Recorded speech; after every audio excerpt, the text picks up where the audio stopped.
Bonjour mes amis, hi guys. Another miserable day in Hong Kong with another typhoon hitting the city. The wind is not that strong, but torrential rains have been falling. Well, nevertheless, let's rejoice because we have beautiful watches on the table. On the left, this is my Datejust II, and on the right, this is my Datejust 41.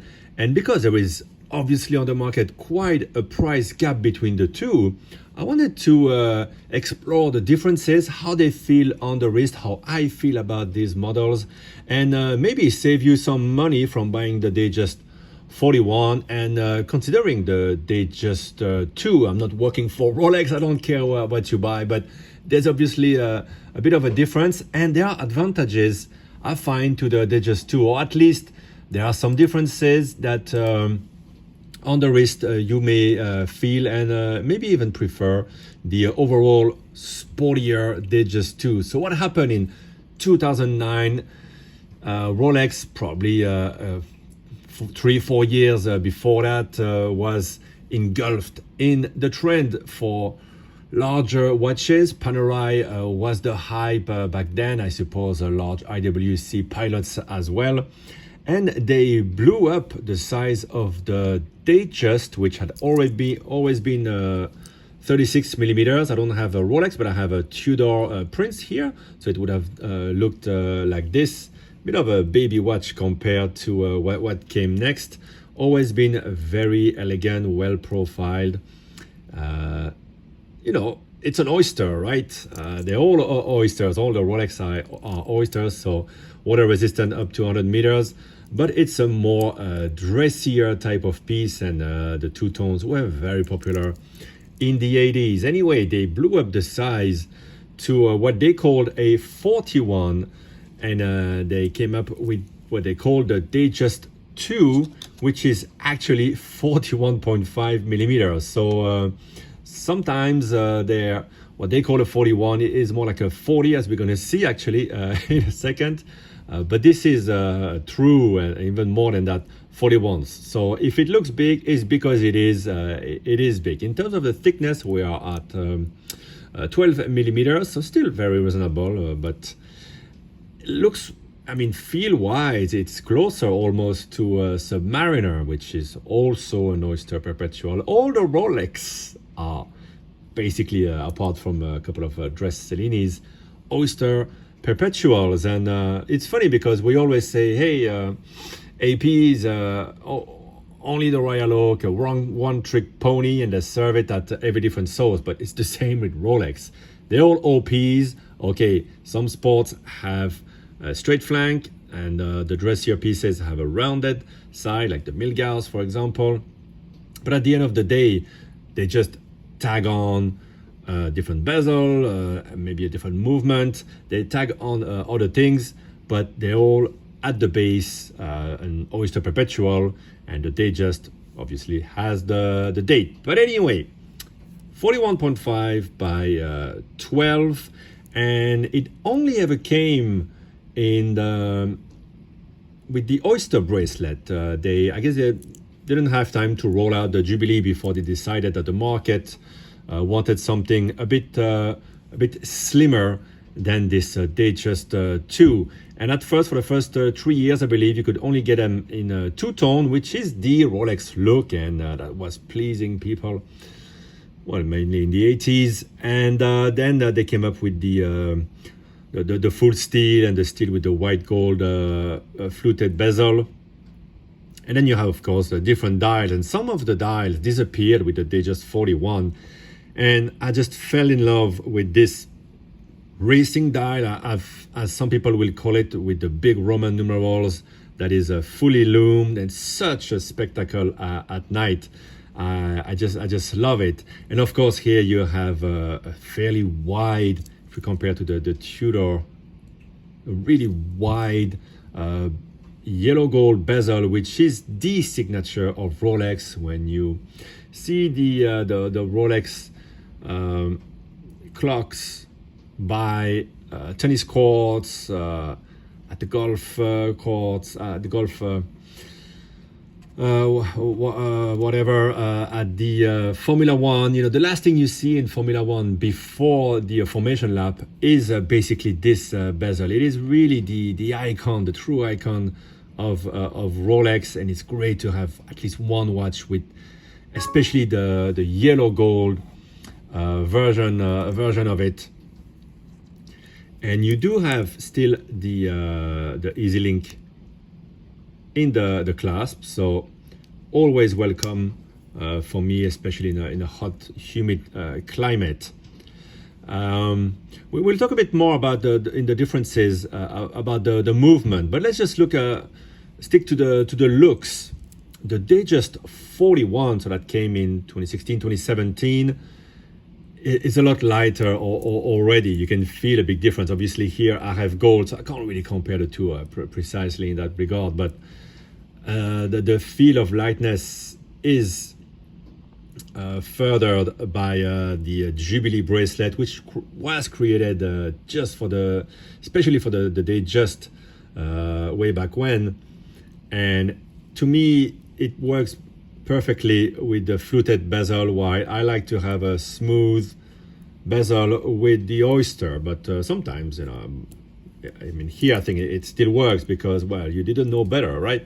But when you see this, it really works well together as a feel of lightness. Still have the clasps are fairly similar. Might be a small difference, but you still have the little Easy Link. The big difference is the case. So the case here is actually 40. I will prove it to you with my calipers going right above the middle. It is 40. So it isn't just a visual. Of course, comparing two-tone to the white gold and steel is a bit difficult, but it is a smaller watch by 1.5 millimeters. It's quite a lot in terms of watches. The thickness is 11.5, so slightly thinner. And a big difference, of course, is at the mid case and the way the lugs taper. The mid case here, let's say, is about 0.5 millimeters smaller, so 5 to the 5.5 of the other one. But the way it tapers is more in line with the old 36 millimeter, while this one is a bit more like what we see with the Tudors. See, it protrudes longer and then has a sharp drop, while here the drop is starts a bit earlier from the bezel. The bezel, by the way, seems to be a tad thinner as well. That one was really imposing, and yeah, some of the customers didn't like it so much. And it's funny, obviously, we always think, the current Rolex are so good. How can they make them better? They can always change, make them more refined, nicer. And when you get this, you think this is as good as it's gonna get, and then you get this, and they could make it smaller. And it goes on like this. And I think the GMT Master 2, Pepsi, and the other ones will get more elegant. I think the numerals on the bezel are very imposing, and I can see them going for something a bit classier in the future that will relaunch again that line of watches, which is extremely popular nevertheless. Anyway, here we have the famous Wimbledon dial. I think it's going to remain a classic, and it was made also for the Datejust II, but I think, as far as I can find, only in two tones. Here you get it with the steel white gold. I got this one 2-3 years ago. I paid right above retail. I did tell my AD, hey, I'm gonna go get one. I'm gonna pay pretty much what you ask for it at the AD. Can you sell me one? No, fine. I'll go get it at the gray at the second-hand dealer. And I got the full set, and I love it. Just a great color as well, because it works with any clothes you can wear, and it's a bit under the radar in white gold. Just a sumptuous watch, super classy, and it's been fantastic. Now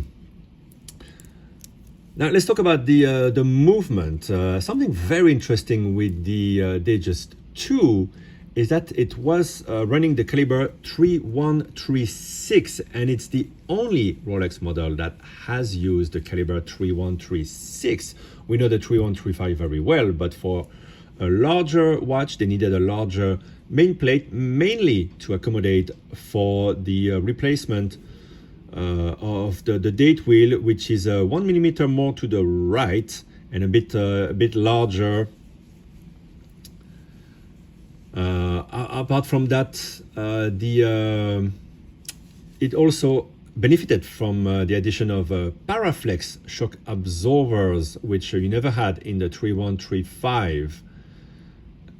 So quite interesting, right? Anything that's a bit unusual in Rolex world and produced for a limited number of years, to me, adds a bit to the collectability. Now the Datejust 41, by then they had already rolled out the caliber 32 XX series, and a few things changed, mainly the chronergy escapement, in which basically all the parts were refined.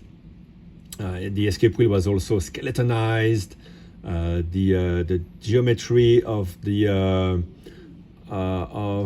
wheel, the wheels were different, and overall the improvement versus a regular escapement was of a 15% with this chronergy. The idea was to remove as much mass as possible from every element of the escapement to lower their inertia. The pallet fork was smaller and lighter, as well as the pallet stones. There's a great article from Bob's Watches that I'm trying to remember that goes through all these. Of course, also the power reserve was increased to 70 hours from 48 on the caliber 3135 and 3136, while maintaining the same size for the barrel. And a big difference also is the rotor. In the past, I mean, these are bulletproof watches, but people said that after a while the rotor could degrade a little bit and drop some residues into the movement, and often that's when you will need to service your watch. So here we have a bearing-mounted monoblock rotor, which you can hear very lightly. Some people have a problem with it. Some people have a very noisy rotor because of those bearings.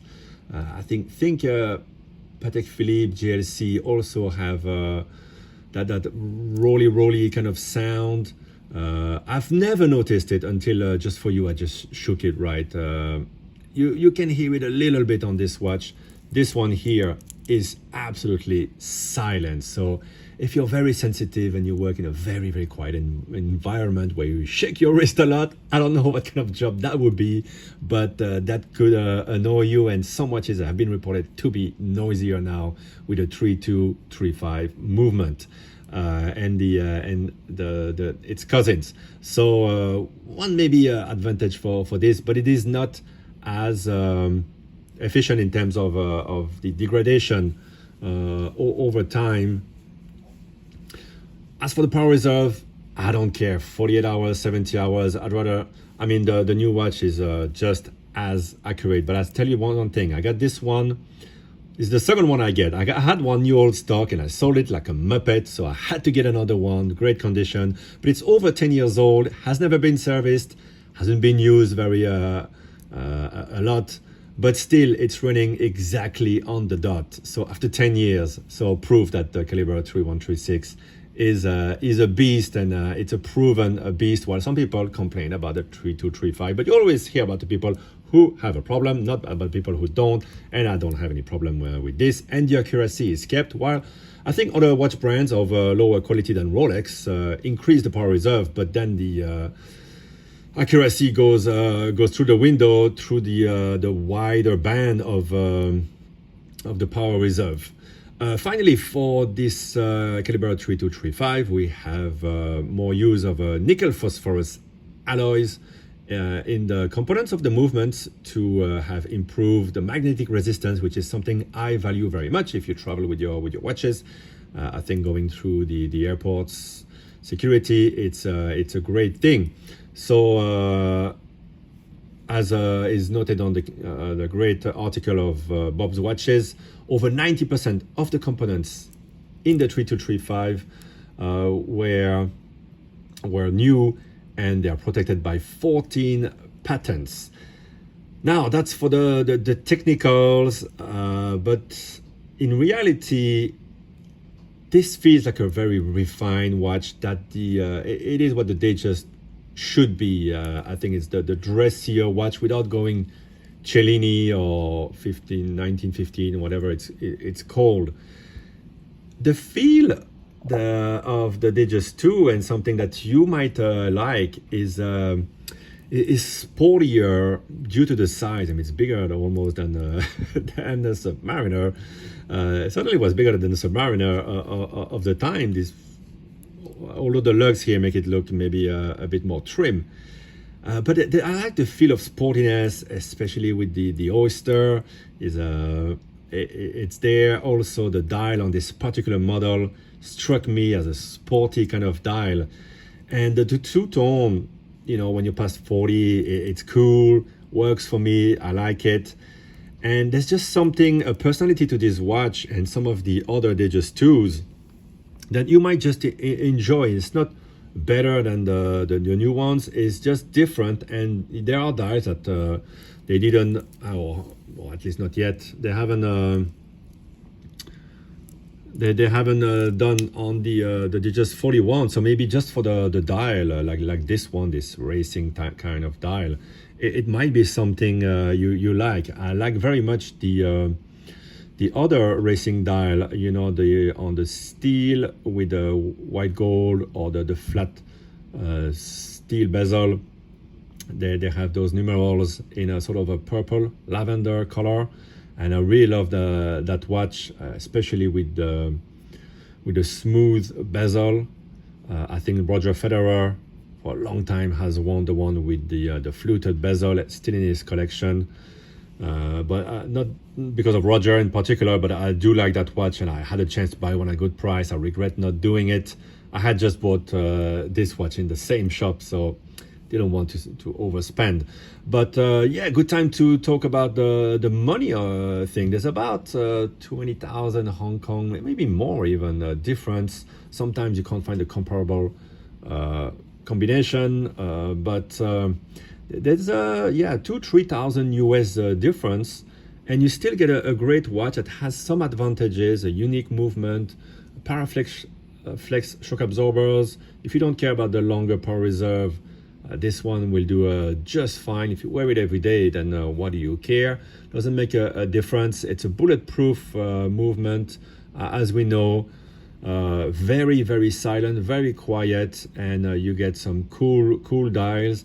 And to me, in particular, the main thing I want to say about the Datejust II is that being a bit more butch, having those special dials, it has a personality that might match your personality. And this one, I feel close to it. I feel like it matches mine. And I especially like the fact that you don't see these very often, and it makes it a bit more special. Rolex, it's so overplayed, especially in the big city, that you kind of sometimes put it on knowing it's a great watch, but at the same time, it's not very special.